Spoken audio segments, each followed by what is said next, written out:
Hi friends, welcome to my KS5 informative channel. ಯಾರಾದರೂ ನನ್ನ ಚಾನಲ್ನ ಸಬ್ಸ್ಕ್ರೈಬ್ ಮಾಡ್ದಲ್ಲಿ ನೋಡ್ತಾ ಇದ್ದರೆ ಪ್ಲೀಸ್ ಒಂದು ಸಬ್ಸ್ಕ್ರೈಬ್ ಮಾಡ್ಕೊಳ್ಳಿ.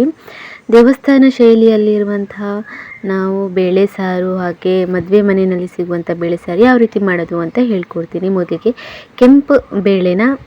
ಕೆಂಪು ತೊಗರಿ ಬೇಳೆನ ಚೆನ್ನಾಗಿ ನೆನೆಸ್ಬಿಟ್ಟು ತೊಳೆದ್ಬಿಟ್ಟು ಕುಕ್ಕರ್ಗೆ ಹಾಕ್ಕೊಬೇಕು. ಅದಕ್ಕೊಂದೆರಡು ಕಾಯಿ ಮೆಣಸು, ಒಂದು ಗಡ್ಡೆ ಈರುಳ್ಳಿ, ಸ್ವಲ್ಪ ಕರಿಬೇವು ಸೊಪ್ಪು, ಹಾಗೆಯೇ ಒಂದು ಟೊಮಾಟೋನ ಆ್ಯಡ್ ಮಾಡ್ಕೊಬೇಕು.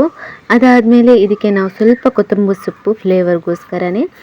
ಅದಾದಮೇಲೆ ನಾವು ಇದಕ್ಕೆ ರುಚಿಗೆ ಬೇಕಾದಷ್ಟು ಉಪ್ಪು, ಹಾಗೆಯೇ ಒಂದು ಸ್ವಲ್ಪ ಅರಿಶಿನ, ಹಾಗೆ 1 ಟೀ ಸ್ಪೂನ್ ಆಗುವಷ್ಟು ಖಾರದ ಪುಡಿನ ಸೇರಿಸ್ಬಿಟ್ಟು ಇದಕ್ಕೆ ನಾವು ನೀರನ್ನ ಸೇರಿಸ್ಕೋಬೇಕು. ಒಂದು 4 ಲೋಟ ನೀರನ್ನ ಸೇರಿಸ್ಬಿಟ್ಟು ಕುಕ್ಕರ್ ವಿಷಲ್ನ ಮುಚ್ಚಿಬಿಟ್ಟು ನಾವು 1-2 ವಿಷಲ್ ಕೂಗಿಸ್ಕೊಬೇಕಷ್ಟೇ. ಅದಾದಮೇಲೆ ಓಪನ್ ಮಾಡಿದಾಗ ಬೇಳೆ ಎಲ್ಲ ಬೆಂದಿರುತ್ತೆ. ಚೆನ್ನಾಗೇ ಸ್ಮ್ಯಾಶ್ ಮಾಡಿದರೆ ಆಯಿತು. ಚೆನ್ನಾಗಿ ಎಲ್ಲನೂ ಸ್ಮ್ಯಾಶ್ ಮಾಡಿದರೆ ಸೂಪರಾಗಿ ಬರುತ್ತೆ ನಮಗೆ ಈ ಸಾರು. ಅದಾದಮೇಲೆ ಕೊನೆಯದಾಗಿ ಒಗ್ಗರಣೆ ಕೊಡ್ತು ಅಂದರೆ ನಮಗೆ ದೇವಸ್ಥಾನ ಶೈಲಿಯಲ್ಲಿ ಹಾಗೆ ಫಂಕ್ಷನ್ಗಳಲ್ಲಿ ಸಿಗುವಂತಹ ಬೇಳೆ ಸಾರು ರೆಡಿ ಆಗುತ್ತೆ.